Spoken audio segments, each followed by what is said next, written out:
It's real important for us today to do a review of some of our surface treatments that we've talked about so many times in these videos.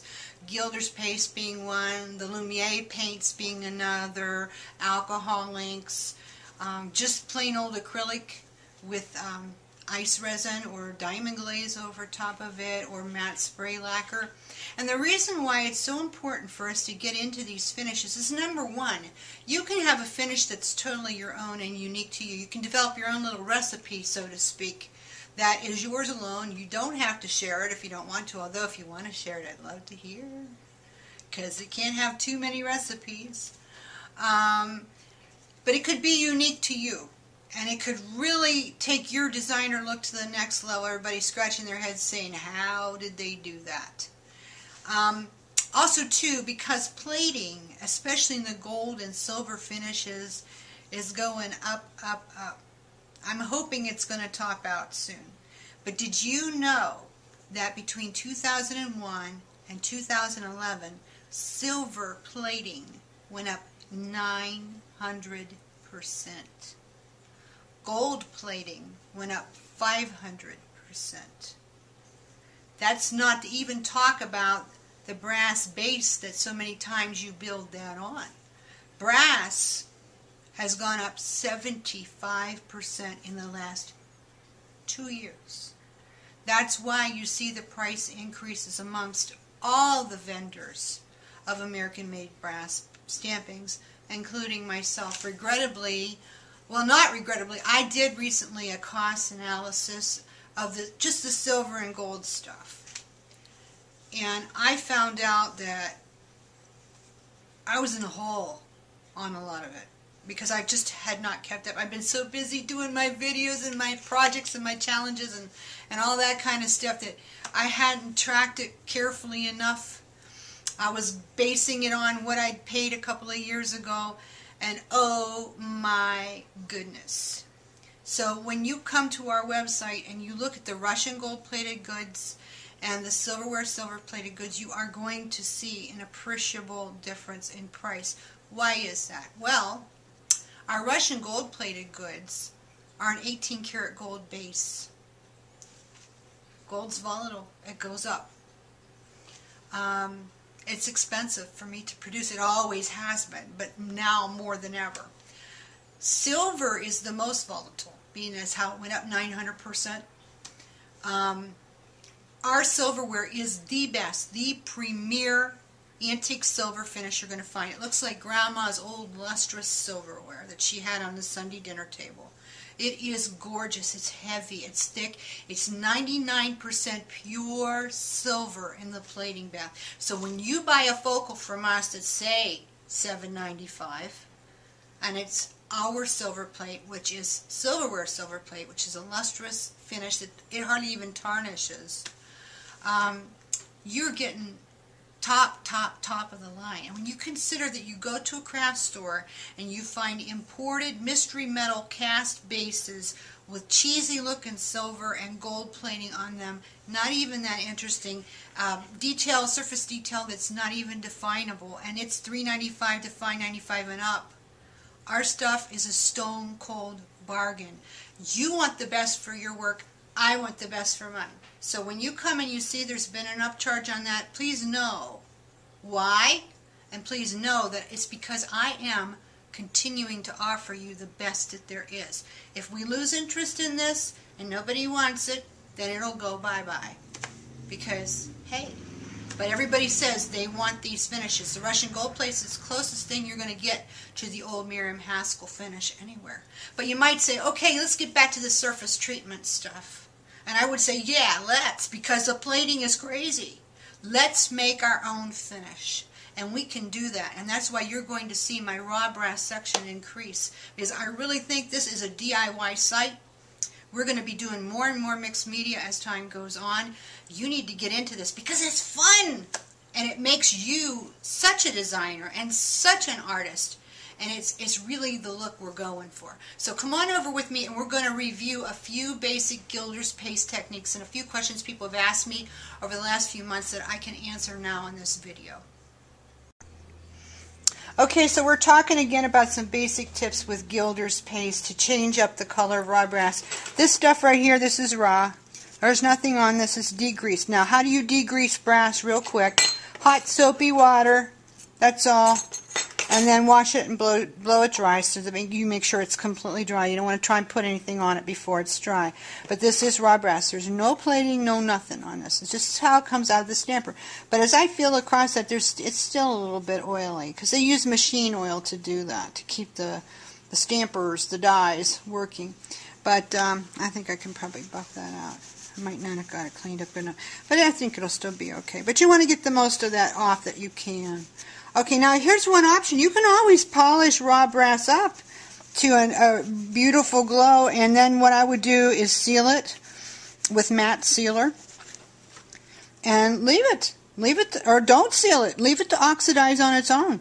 You might have a lot of fun with it that way too. That's a finish that's really cool. Or go for the patina methods that we've talked about in other videos. Those are really good. Liver of sulfur. If you're going to do brass, you got to heat it first with your embossing tool. Warm liver of sulfur that I put on a cup warmer, dunk it in, and it takes 10-15 minutes. Now, if it was sterling or copper, it would go quick. But brass, to get that nice toasty look, it takes longer. So, anyway, that's the deal on that.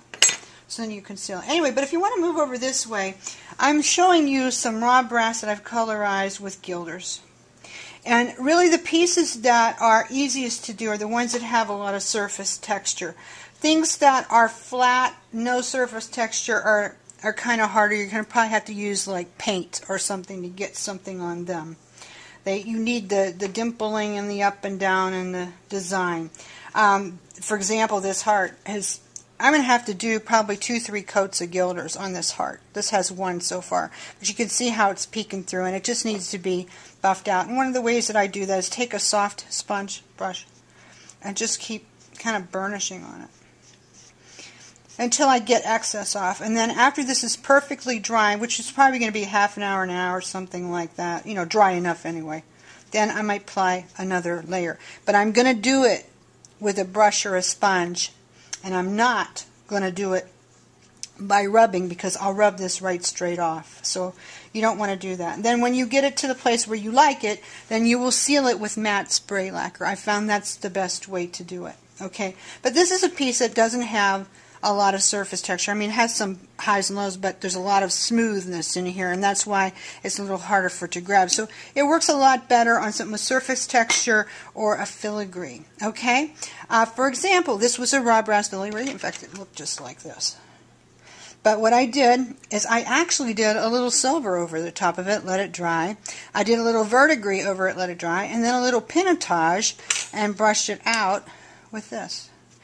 And I also used a brush on it. Now you might say, well, how does that go? We didn't talk about a brush. Well, let me talk to you about it a little bit. Some of you have said when you've gotten your Gilders in the mail, you've opened it, it's a brand new can, and it seems to be all dried out in there. Well, you know, that's the nature of the beast. I hate to tell you, that's what it does. But it's very easy to deal with. What you should do is when you use Gilders, have a little cup ready of paint thinner. Just, you know, cheap paint thinner like this right here. Have some paint thinner around and put a little bit in a cup.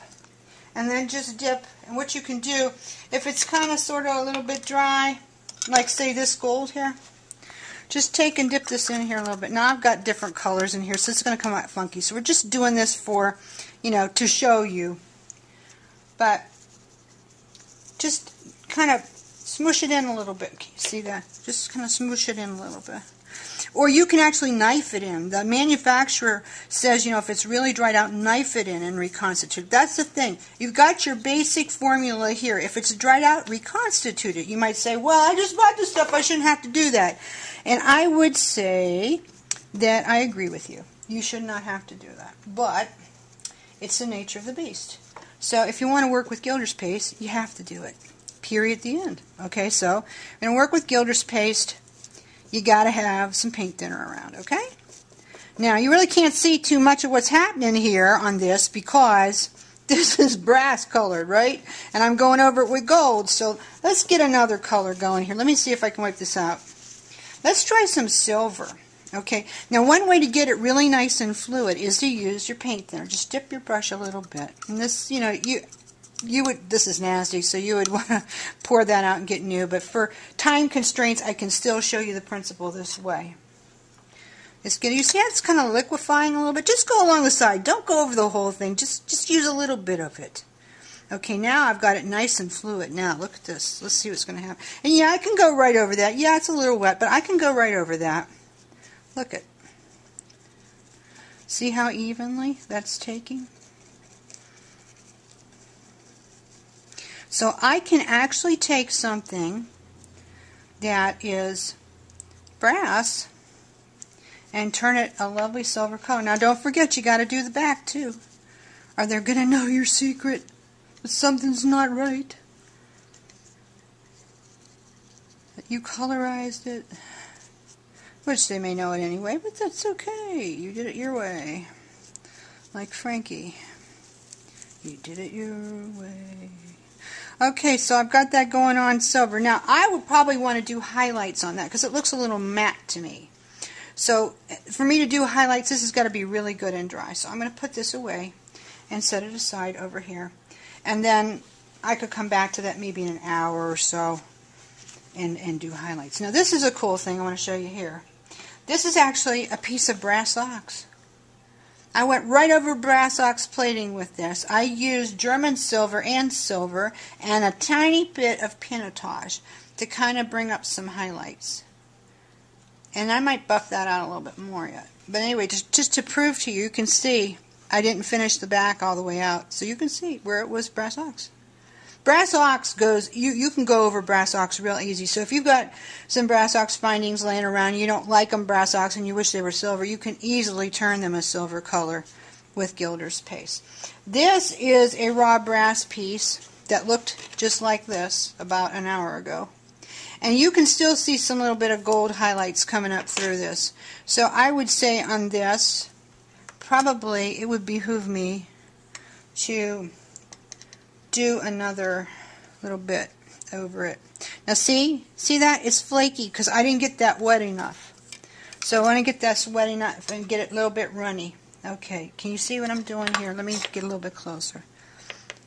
See how it's kind of turning like runny mud? Runny mud. Okay, maybe a little bit. I just wish I had a little more time to share this with you, but you're getting the point. And that's it. Because basically on doing your own design finishes, it's up to you, darling. You know, you're the one that's going to have to do the experimentation, but I am telling you, these products will do it for you if you want to spend the time. And I honestly think you should, especially again, given that these plating finishes have gone up. Now see, because that was too wet and I used this on here, I brought the gold back up, see? So this is a good example of me doing the wrong thing at the wrong time and you learned from it. Don't do that. Not if you want to stay silver. Okay? So I'm going to go over it again. This will have to dry. Probably going to have to do several coats. So like, say you wanted to do a bunch of stuff with silver. You know, you might have to spend an afternoon colorizing your parts. But when you get done, you're going to have a finish that's so unique to you and so pretty. That's not our silverware look, but that's a dang good look. You know? This is a designer look, and that's what you want. Right? Okay, these are some cool examples. This is one of my favorite colors, pinotage. This is pinotage that I have put over a raw brass stamping that looked like this. I've done the back too. And I basically, what I did was I made a paste out of it and painted it on so it would run down into the crevices. And then I let it sit just a little while, and then I kind of buffed it out like this. And I'm going to do it a little bit more so that I can show you. Just kind of raise that up as much as you want, you know. And if you, and the thing is if you raise it up too much, go back and paint it again. Big whoop, you know. It's gonna, you know, just keep going back over. You could even put another color over there if you want. But this is beautiful. I love this. To me, this is ready to be sealed. This one is really cool. This was pinotage first, buffed out with, what is this stuff? Not gold. Where's the Inca gold? This one. this Greeny Inca gold. A little coat of that over it and then buffed out. And it is different than just pure pinotage. I mean, you can see the difference right here. This almost has a silvery look to the buff out, as this is really gold. This is more like a Russian gold plate. It's darker than our Russian gold plate by a lot, but it has that funky, I mean, I would love to have a bunch of findings done with this color on them in my design stash to work with. I would love to do a whole body of work with this shade. But it's basically, it's just pinotage wash on a brush, let it sit, buff it out a little bit, and then the Inca Gold, which I don't think we carry at this time, but you know what? I got to order Gilders today, and I will get some so that you guys can take advantage of it. This is an example of a cuff that you can still see. It was brass ox. This is from the plater, okay? And I've gone over it, and look at that. This was with silver and German silver, which German silver has a little goldy look to it. Really cool. Really, really cool. All Gilders Paste. Now, of course, you know, you can use your Lumiere paints and make colors. You can make metallic colors. You've seen the cool stuff that I've done with the Adirondacks and the embosser gun. You just play with it, but I'm telling you right now, you have your choice. You can be a DIY person, or you can be a person that, if you like good plating, if you like good original paint plating that's unique and specialty done, top of the line, we got it. We got it, and it's realistically priced. But I can't emphasize enough the value of knowing how to create your own designer finishes. So I hope you'll go down into your shops maybe and you'll have a good time with this. A lot of you have Gilders already. If you don't, we got it, and we're going to always have it because it's a wonderful product. You try it and let me know how it goes. Got any good recipes? Well, I pass them along. We want to hear. Have a great day.